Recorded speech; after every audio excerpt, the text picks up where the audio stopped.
A nation's strength is often measured by its armies, its GDP, or the scale of its global influence.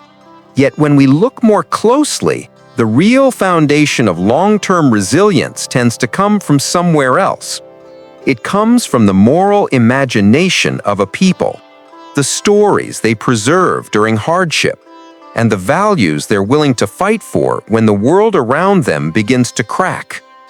We see this most clearly when a country is pushed to the edge, when its institutions stutter, when its leaders make choices that test public trust, and when ordinary citizens must decide what kind of society they want to carry forward.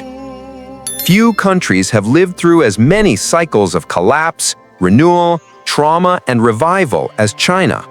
And even fewer have managed to come out the other side with such a strong sense of cultural continuity. There's a moment in Chinese history that always stops me. In the early 20th century, foreign powers carved up Chinese territory.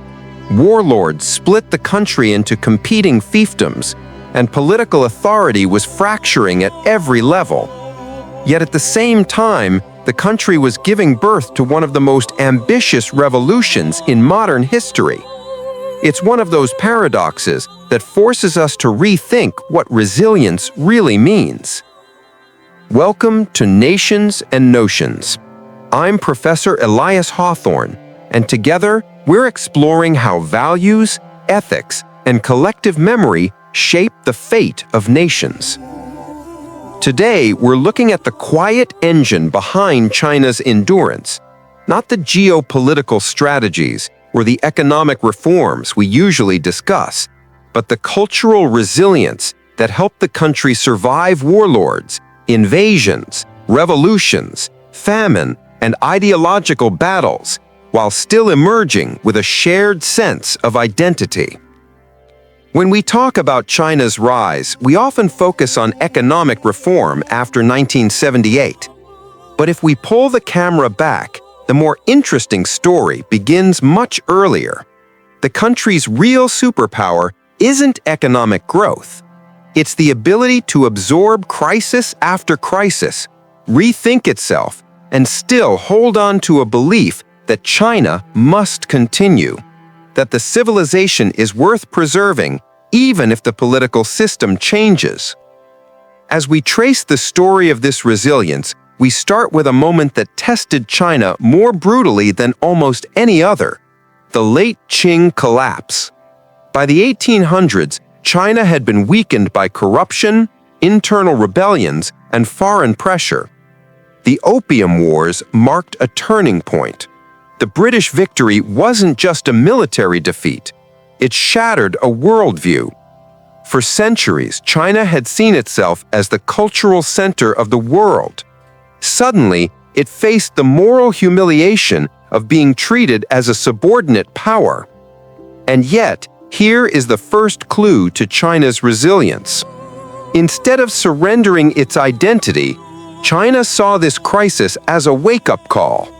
Intellectuals began asking uncomfortable questions. Why did this happen?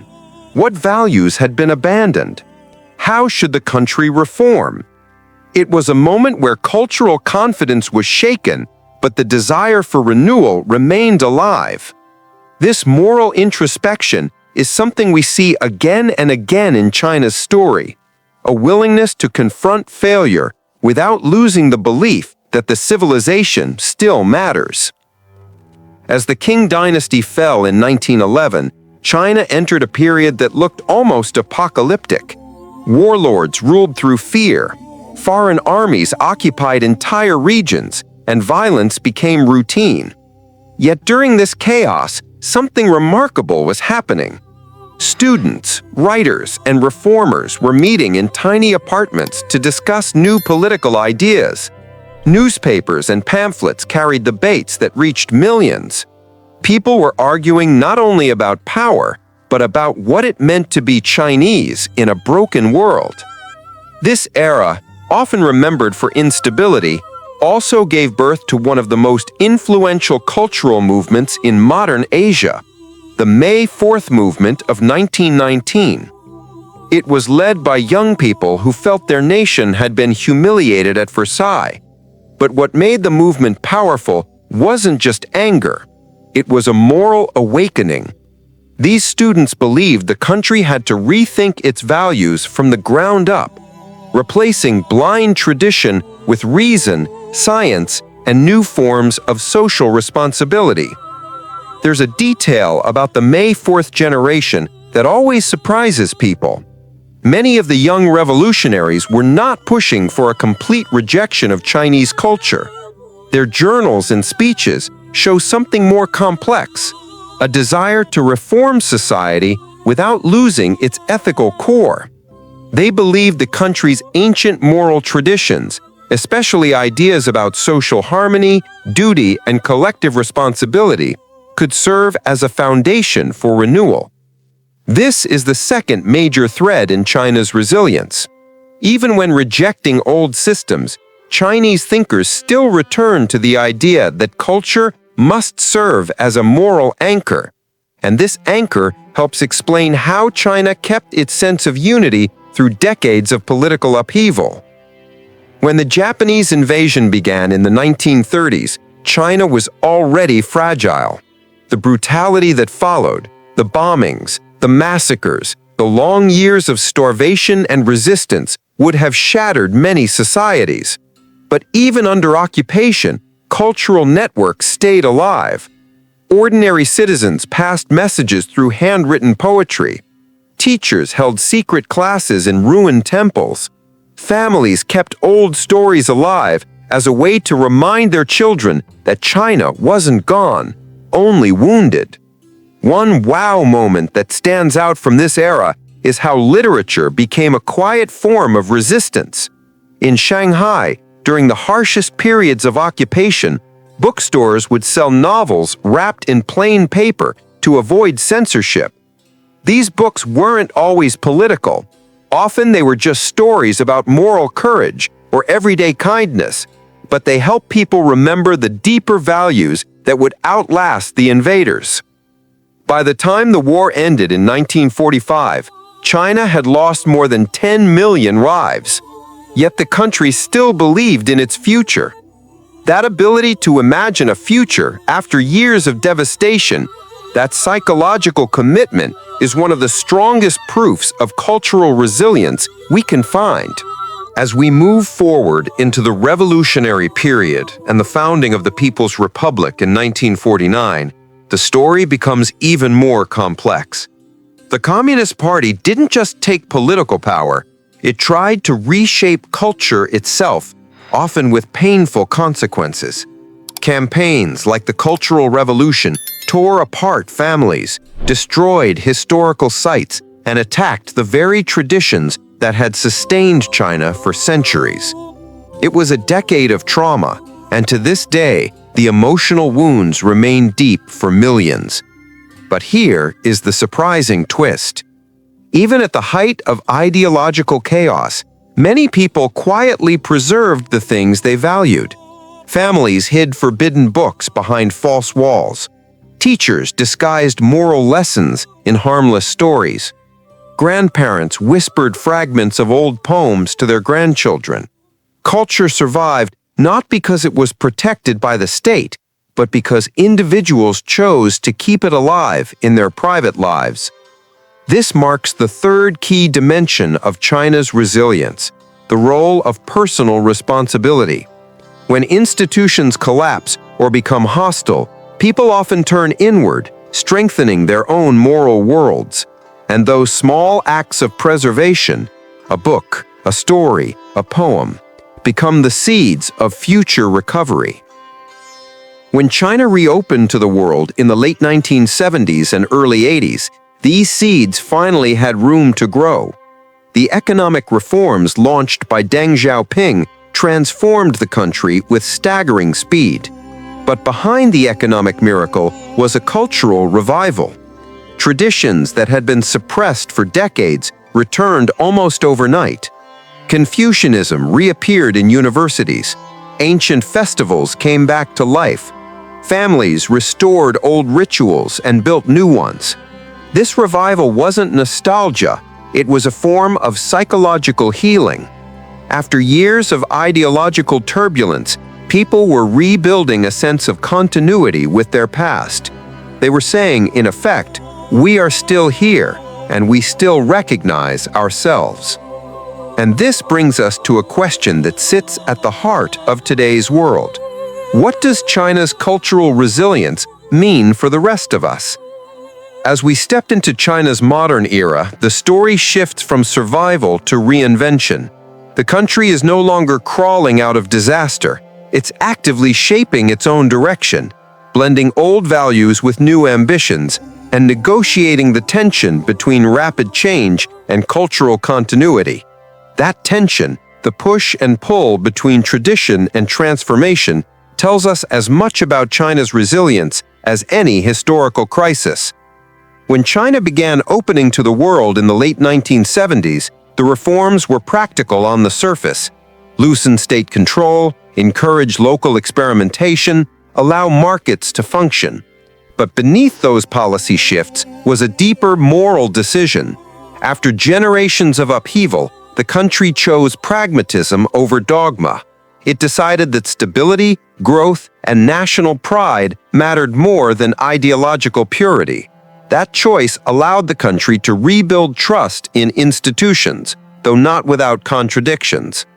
There's a moment from the early reform period that reveals how quickly things were changing.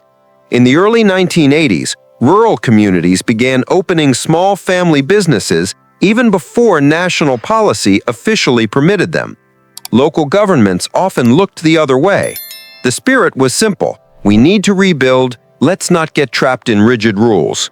That bottom-up initiative, ordinary people taking risks to stabilize their lives, shows how resilience doesn't just come from the state. It comes from millions of personal decisions made quietly, day after day. As the economy accelerated through the 1990s and 2000s, China faced a new kind of pressure, one less dramatic than war or revolution, but just as significant: the stress of transformation. Growth lifted hundreds of millions out of poverty, but it also stretched the country's moral fabric.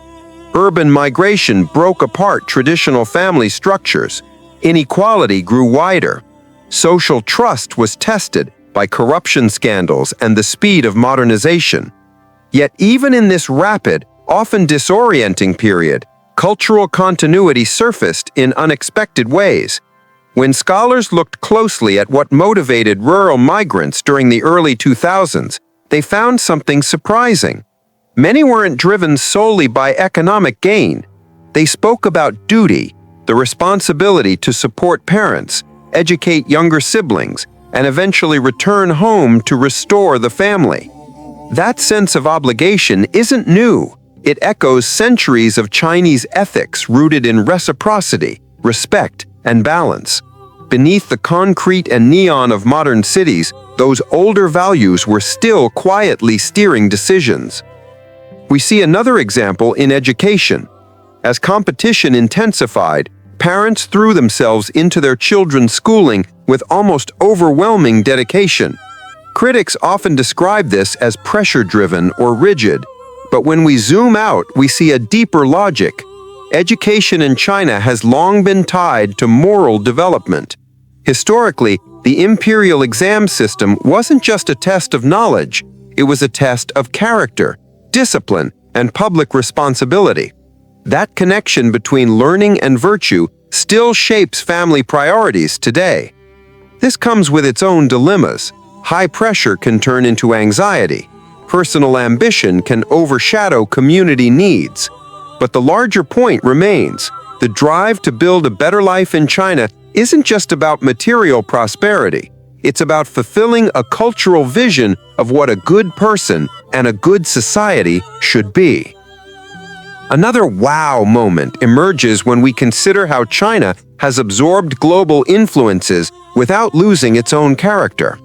Over the past 40 years, the country has invited foreign investment, studied overseas governance, and integrated into the global economy. Yet throughout that process, it has retained a distinctive worldview, one rooted in order, collective stability, and continuity across generations. It's a worldview present in everything from long-term economic planning to the symbolic language of political speeches. Some outside observers interpret this as rigidity. Others see it as confidence. In truth, it's something more complex, a belief that the nation's identity must outlast the shifting tides of global politics. We can understand this better by looking at how China reacts to crises today. When disasters strike, from the 2008 Sichuan earthquake to the early months of the COVID outbreak, we see two parallel forces at work. The state responds with large-scale mobilization, while communities respond with grassroots solidarity. Neighbors help strangers. Volunteers organize supply networks overnight. These moments expose something that statistics often miss: a culture where responsibility is shared, not just assigned. This sense of shared responsibility has ancient roots. It's embedded in Confucian ethics, in stories about loyalty and virtue, and in the idea that the community's fate is tied to each individual's actions. That moral framework isn't always perfectly realized. No society lives up to its ideals consistently. But it remains a powerful source of cohesion in times of uncertainty. Nowhere is China's cultural resilience more visible than in its relationship with memory. The country carries centuries of collective trauma, yet it doesn't abandon those memories. It reworks them. It uses them to shape its national identity and guide its political choices. The memory of foreign invasion fuels vigilance. The memory of internal conflict shapes the desire for stability. The memory of humiliation reinforces the commitment to sovereignty. And the memory of past mistakes informs cautious, sometimes slow-moving reforms. Memory can be a burden, but in China's case, it becomes a reservoir of meaning. It ties present-day ambitions to past struggles and future hopes. When people talk about national rejuvenation, they aren't simply referring to economic development. They're talking about restoring cultural dignity, the feeling that China stands on its own terms. This idea of cultural dignity becomes especially important in China's global interactions. The country engages the world with both openness and caution. It wants to learn, but not to be reshaped, to integrate, but not to dissolve. That balancing act produces friction at times, especially with countries that prefer universal models of governance. But for China, this balancing act isn't just politics, it's identity maintenance. There's a deeper psychological lesson here, one that applies far beyond geopolitics. A society doesn't lose itself because it changes. It loses itself when it stops believing its culture has something valuable to offer. China, for all its contradictions and challenges, has never fully lost that belief. As we look closer at the modern landscape, the blend of innovation, tradition, nationalism, ambition, anxiety, pride, and self-reflection, we start to see how China's resilience isn't one thing. It's a mosaic. It lives in the crowded markets where older workers still haggle the way their grandparents did. It lives in the tech companies building futuristic cities from scratch. It lives in family rituals, in annual festivals, in the rhythm of village life and the intensity of urban ambition. Above all, it lives in the conviction that the past isn't an anchor, it's a compass. But what does this mean for the world? And what can other nations learn from a civilization that has endured so many cycles of decline and revival? We'll explore those questions next as we move into the final section of this story, the global implications and the deeper lessons about moral resilience, collective psychology, and the future of national identity. When we step back and look at China's long arc, from dynastic order to colonial humiliation, from ideological rupture to rapid modernization, what emerges isn't a story about one political system or one economic model. It's a story about a civilization that keeps reassembling itself after every shock. And in a world where so many societies are facing polarization, declining trust, and institutional fatigue, China's experience forces us to reconsider what resilience really means. One of the most striking lessons comes from something that doesn't show up in statistics. China's cultural resilience rests on a psychological foundation, the belief that survival is not enough. A nation must endure with its dignity intact. That belief has guided China through invasions, revolutions, and economic transformation. It's why the idea of national rejuvenation carries more emotional weight than slogans usually do. It ties millions of personal hopes to a collective story about restoration. Other countries often focus on rebuilding infrastructure or stabilizing institutions after crisis. China shows us that rebuilding identity can be just as important. When a society has a shared narrative about who they are and why they matter, they can withstand staggering pressure. They can suffer losses, adapt systems, and still imagine a future worth fighting for. This lesson becomes even more relevant when we look at the kinds of crises facing the world today: climate change, economic inequality, institutional distrust. These challenges don't just test governance, they test the emotional and moral coherence of societies. They test whether people still feel connected to one another and believe their country has a purpose. China's experience doesn't offer a universal model, but it does offer warnings and insights. We see what happens when cultural continuity breaks down too quickly, when modernization becomes so disruptive that the old moral anchors disappear. We also see the opposite: what becomes possible when cultural memory acts as a stabilizing force rather than a burden. Consider the resilience shown during the devastating Sichuan earthquake in 2008. Buildings collapsed, entire towns were destroyed, and families faced unbearable loss. Yet the response from ordinary people was overwhelming. Volunteers traveled across the country, bringing food, blankets, medicine, and comfort.